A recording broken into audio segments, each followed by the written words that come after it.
This is Thriving in Business and Life. I'm Christopher Harding. And I'm Will Wilkinson. Welcome back to the program. Hey, Will. Today we are going to be talking about the topic of inclusion. I can't wait to see what's included. Right. Reminds me of that joke, batteries for sale, batteries not included. It's a big topic, and especially in your work with organizations all over the world, inclusion, I think particularly with the different genders, the different millennials, baby boomers, it's a lot to pull together to include everyone. Well, and when you think about inclusion, I mean, really what we're talking about is including someone other than myself. Yeah. Right?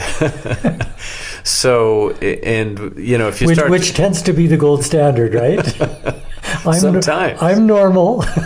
Everyone else is another. I read that that's actually more the reason for problems, including others, is not so much that we judge them as different, but that we consider ourselves normal. And anybody other than that, we view as being different, usually in a way that's not good.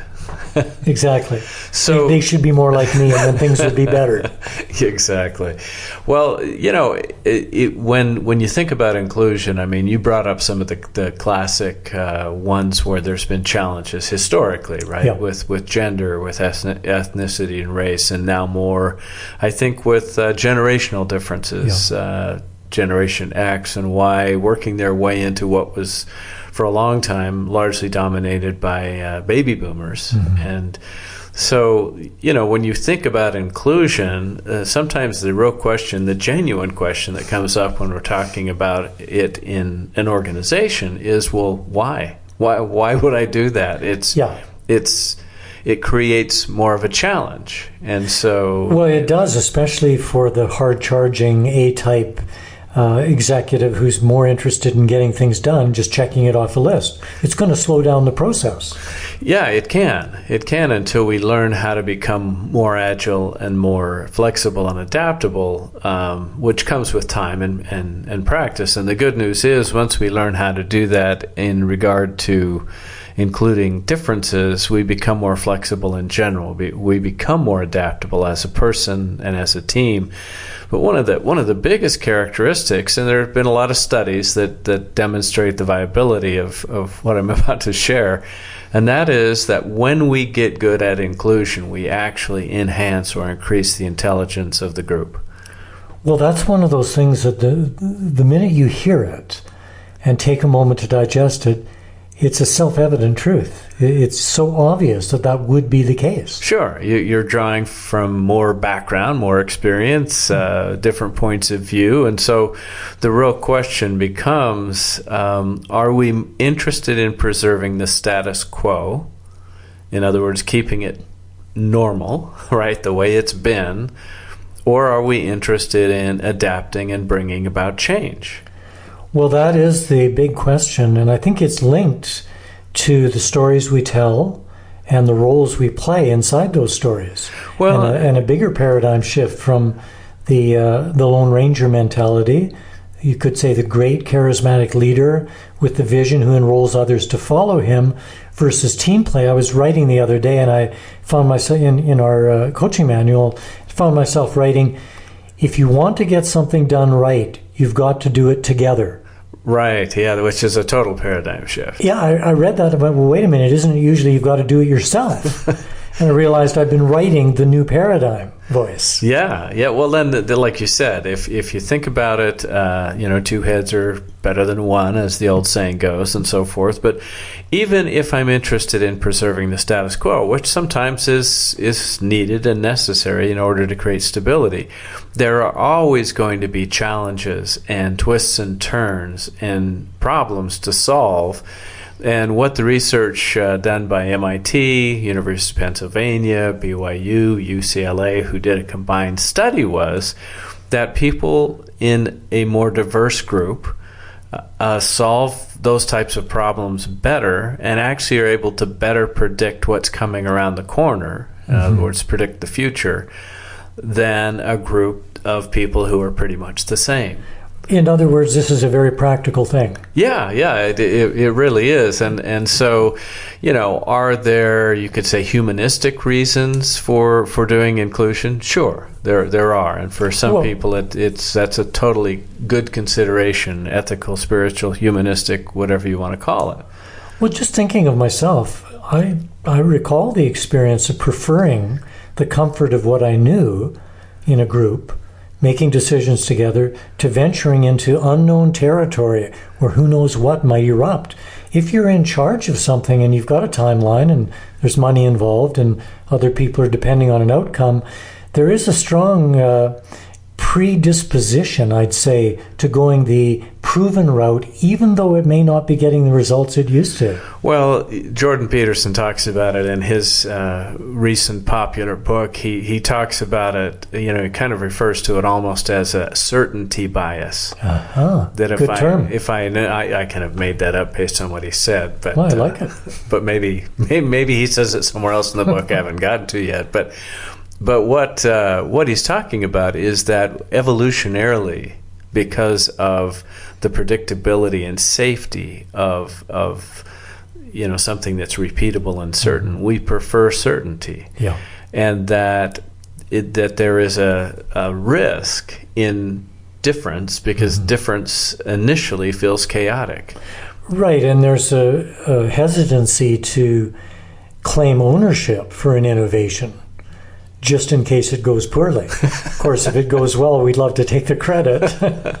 But yeah, I think everybody listening can remember times when there was awareness of something that wasn't working, that could have changed, where we kept silent because we didn't want to be the one to rock the boat and disturb something. It wasn't working great, but the wheels hadn't fallen off yet. We could see the nuts were loose. Or were we going to be the ones to say anything about that or not? That's a challenging moment. Yeah, the bystander effect, that's sometimes referred to as. And, if you think about it, part of creating a culture where inclusion works is, and this is a leader or manager's role, is to create an environment where it's safe to speak up. Now, granted, there are ways to speak up that are more effective than others, but the whole idea is that if you bring up something that challenges the status quo, you're acknowledged, you could say, and rewarded for thinking outside the box or for thinking of something new. Well, I think this comes down to some of what we spoke about in our resources module in the chapter in the book about the combination of resident resources, things that we can see or discover, and emergent resources, which is where the genius of a group emerges through a field that encourages that. Right. Yeah, that's a great way to say it. It's the things that might be off my radar because they're not within my field of vision, literally or figuratively, can come into view because somebody else is seeing it from a different perspective. Well, and what we're talking about is a culture in an organization that doesn't just tolerate that, but that actively encourages it. Right. That's a great point.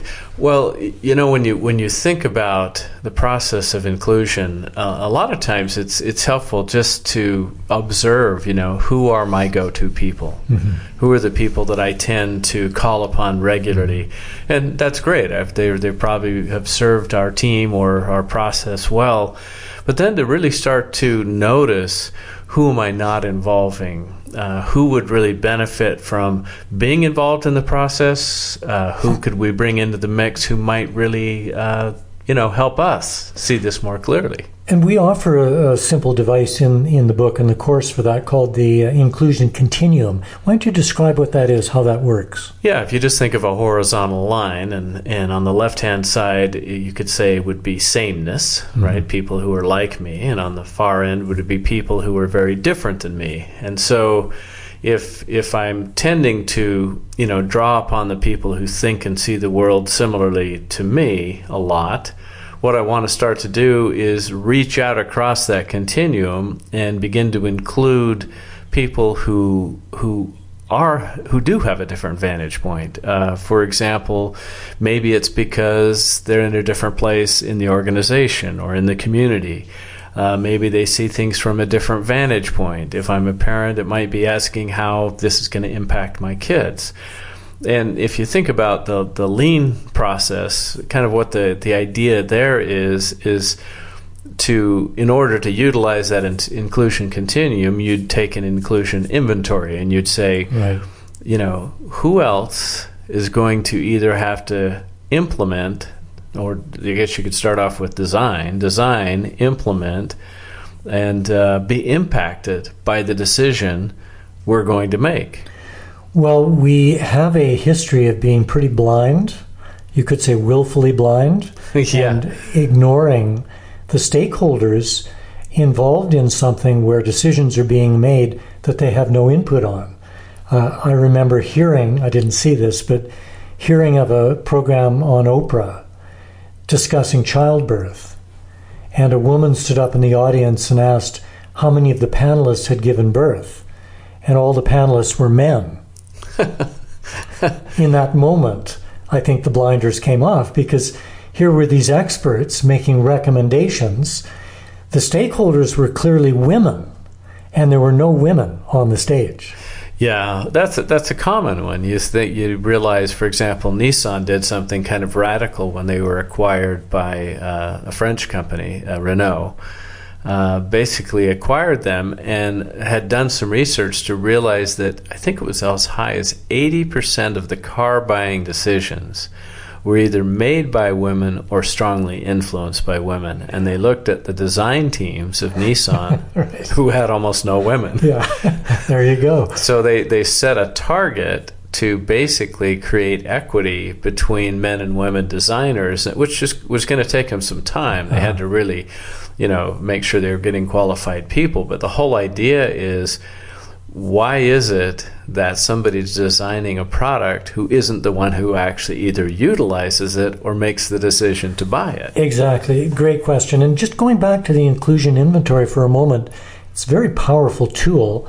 And I know you've used this in organizations for years, and that you also recommend there may be times when it's helpful to include somebody who knows nothing about the topic. Yeah, we could go to two ends of the extreme there. Somebody who knows nothing, because they're going to be willing to ask the seemingly stupid question, right, that actually becomes very enlightening. In many cases, and also to ask the person who I know will disagree with me, because I need to understand why they disagree, what it is that they're concerned about, and what's that other point of view that I should take into account. Well, I'd be interested to dive deeper into the mechanics of implementing more inclusion, because you've led groups in this. And what's the typical kind of pushback that you get as you begin to make a shift in an organization? The number one answer, it's a quick go-to, that if you want to resist, you go, we don't have time. Right. We don't have time for this. Right. Now, the truth of the matter is up front, a more diverse group might take a little longer to come to an effective answer, because you're dealing with more points of view. Yeah. What organizations started to work with, I worked with several biotherapeutic companies that manufacture pharmaceuticals for cancer and kidneys and a variety of other things. And what they learned was that if they took the upfront time in some of their manufacturing processes and were more inclusive, yes, it did take more time up front, but the savings they gained downstream from having done it right the first time was just exponentially better. Because they weren't having to redo things. They weren't having to reconfigure. Well, this is kind of an echo of that Japanese formula, going slow to go fast. Right. And when I had a chance to work with Toyota for a handful of years, they really kind of came up with what we now call lean. And inclusion was an inherent, really deeply held part of their whole process. Because, they learned that that's what made it work. As a matter of fact, they would send the cars in their prototype form home with the families of people in the organization to get feedback from the actual people who were going to be either driving and or a passenger in those vehicles. So, well, this is often the disconnect between the engineers and the users, because the engineers can be excited about features. Look what this can do.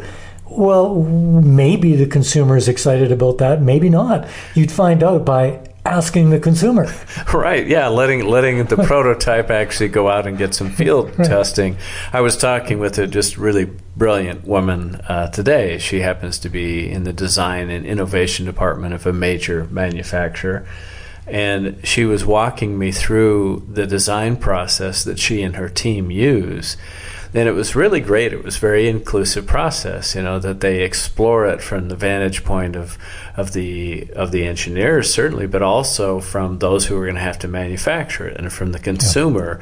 And they do a lot of that exploration before they ever get into prototyping something. And once they prototype it, then it rolls back out to that same group of people to look at it again. So they've learned that this process of inclusion, again, there's some extra steps in there for them.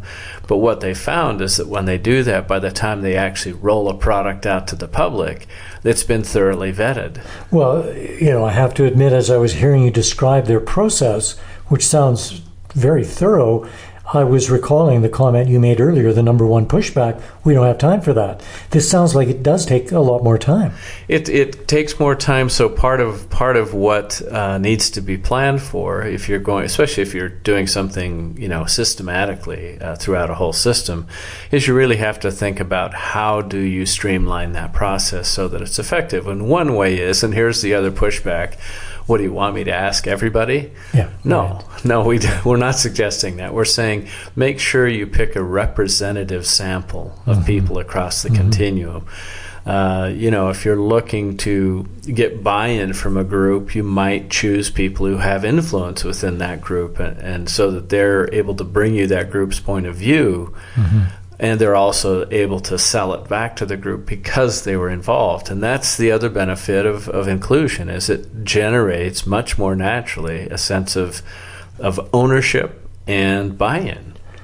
Well, we're talking about inclusion so far in terms of people and including a more diverse range of people. Let's talk about inclusion relative to the kind of input that comes, because we can be surrounded by yes men and women who everything that's suggested, they'll go, that's a great idea. This is going to work. And then the devil's advocate type can be disenfranchised. Oh, I'm a little worried about this part right here. It'll be fine. It'll be fine. So let's talk about including the kind of feedback that can be ignored in what I call that state of being blinded by the light of our own brilliance. Groupthink, as they call it. Groupthink, too, as well. Yeah, so say a bit more about that. Well, that is at the heart of inclusion. And so regardless of the reason why somebody has a different point of view, the question is, am I willing to actually hear it out? And so rather than just shutting it down, being able to, understand, well, say more about that. What's your concern? How do you see this? And taking the time to listen and finding the right forum for that conversation. Yes. Well, I was thinking of that too. I know Edward de Bono, I think, pioneered the 6 thinking hats, where you allocated certain periods of time to certain kinds of feedback, creative thinking, negative comments, et cetera, et cetera. Do you find that kind of segmentation is useful? At times, yeah, especially during brainstorming processes. We talked about that actually in our last program about assessment, right? Yeah. And so I think that can be helpful. The other thing is just assuming, and we talk about this a lot, we call it leveraging the genius of inclusion, right? The reason we do that is the idea is that we are looking through the lens to see the genius in other people's comments and ideas. If that's the lens I'm wearing, I'm intentionally inserting, you could say, a bias filter, a bias for seeing the intelligence in them. I'm going to have a far better chance of seeing the value somebody offers when it's different than mine than if I'm looking through the lens of defensiveness. Well, and also that lens can be kind of a mission-driven way of seeing. Right. I know you and I just recently reviewed that old Harvard study, I think it was 1999, where you have people counting the passes made by the basketball players in white. Oh, right. And you're so busy, this is the direction you get. So you're seeing through this lens, how many passes are these guys making? Well, yes, they're making passes, but right in the middle of their activity, a person in a gorilla suit comes into the middle of the scene, waves at the camera, walks off, nobody sees the gorilla. Right. They can't include the gorilla who's physically there because they're so focused through their lens of getting a particular task done. I'm sure that happens in corporate life. Oh, definitely. I mean, that is kind of the quintessential example of brain blindness, right? So, yeah, that's something we have to overcome if we're going to be inclusive. But the other thing, too, is I was sitting in a meeting the other day, and it was really interesting to notice. It was a very diverse group. They'd done a great job of doing the inclusion inventory and inviting people into the room who were representative of different levels, different areas within the organization, and so forth. But what began to happen is the people who had more formal or recognized power started to do simple little things to basically exclude the people who weren't at their same level as they saw it. And they probably weren't consciously aware of that. No, I don't believe they were. Or if they were, barely so. And some of those people, I just watched their body language and reaction as they were shut down or cut off. And, it's some work that's going to have to be done by this group to be able to be successful. Now, you were there, so what would you say was driving that beginning of exclusivity? Well, I think agenda, wanting to make sure that one's own agenda is the one that wins. And part of what we started talking about is that in order for an agenda to truly win in a sustainable way, you have to have the cooperation and buy-in of the organization. And they've had some challenges with that. And what was really it was really kind of emotionally heart-tugging was to literally watch how kind of wounded some people were by just small comments like, well, you people, or things like that. And somebody said that really, they spoke up, I mean, much to their credit, and said that really bothers me when you refer to me and who you consider to be like me as you people. So, I think inclusion in the very beginning stages, especially if we haven't really become practiced at it, we have to be ready for bumps and bruises along the way, and hopefully the willingness to facilitate ourselves or get some help doing that so that we learn how to work our way through some of those natural challenges that are going to happen when differences collide. I think it's helpful to remember that we're all human. That's a good place to start. We all had parents who did their best. However, we grew up with wounds of exclusion. Simple thing like being picked last for the baseball team.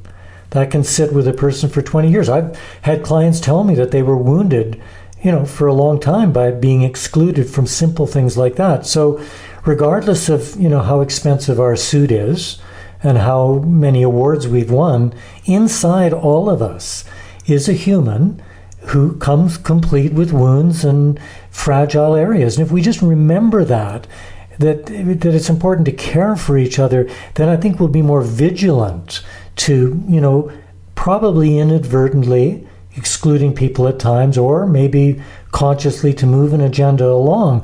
Because you know this from your work, I know it from mine. The greatest asset in any organization are the people working together. The teamwork. And you may get the project through on time, but what has it done to the relationships and the fabric of trust between us? It's such an important consideration. Well, and that's one of the huge benefits of inclusion done well, is that it creates that rapport, that trust, that sense of we're in it together. As you were saying that too, what really came to my mind was that the sense that if we're convinced that we want that exponential benefit of intelligence that comes from leveraging the power of a group and being inclusive, part of that means that I'm really going to have to start to become more conscious of my own unconscious biases. Because those filters are the ones that will have me cut people off or exclude people or downplay their comments, and we've talked about this before, having a culture where there can be a bias filter where somebody goes, hey, wait a minute, this person said something and it kind of got downplayed, or they got cut off. Let's stop for a minute. Let's hear from them. Those become key elements that a group can start to institute when they really think that it's worthwhile to make the investment of ensuring that everybody there is being recognized, valued, and respected. And again, I believe that when we treat people like human beings, one of the really interesting benefits is they show up and perform better. They will live up to expectations. Right. Or down. Yeah. It works both ways. Well, I think it's at least interesting to consider the weight of history. We live in a democracy and a lot of experience of degrees of equality, but historically there were kings and queens and lords and ladies and servants and peasants. I'm just watching The Tudors right now on Netflix, also The Crown, and it's just amazing to see how people's status determines how they're treated. A servant is treated different than a nobleman. Well, and so that's where we're coming from. Yeah, when you think about Downton Abbey, for example, which did such a great job of demonstrating those different structures within a household, is that not only were those biases and levels of treatment reinforced by the upper class or royalty, but the downstairs, for example, reinforced them every bit as strongly, sometimes more so, had stronger biases about themselves and those in their same class as others. And we can either hold each other down or lift each other up. And inclusion, ultimately, and I say this because I have such a admiration for people and their brilliance and their hearts and their minds, is I love the idea of inclusion because I believe it brings out the best in everybody. Well, I think it's obviously true, and we've experienced that both sides of the coin. We're tribal in nature. We will group together in our little cliques. We'll do that. But I think a leader is able to leverage the power of each individual and the uniqueness without demanding that they integrate into a larger tribe and abandon their own. I think it's a very delicate balance. Well, let's walk through that real quickly. So if you think about it, there's 3 ways to do inclusion. One, or to deal with differences, you could say. One is that we do assimilation. If you're going to be with us, you've got to leave who you are behind and be like us. The second one is pluralism. You see this a lot in European nations. We'll be us and you be you, and we'll work together when it's convenient, but that's it. What inclusion really is bring your full self into the mix. I'll bring my full self into the mix. We won't leave part of us behind, and we'll figure out how to make the most of the full selves that we bring. Well, it strikes me that there's a corollary there with the ancient art of alchemy. With alchemy, they brought diverse elements together and blended them, and then the transformation occurred. They didn't try to make the elements like each other before they combined them. Yeah, that's an interesting analogy. I like that. Well, so the hope is that we can continue to be aware of how to create that alchemy within our own family, our own organizations or community, so that we do bring out the best in each other. And maybe a good place to leave this conversation is to also turn our attention on ourselves. Yes. What are we including and excluding in ourselves? I think that's another good place to start. Boy, that's a whole other conversation. Well, maybe we'll tune into that next week. Well, you can reach us at thrivinginbusinessandlife@gmail.com. I'm Christopher Harding. I'm Will Wilkinson. Thanks so much for joining us. Talk to you again next week.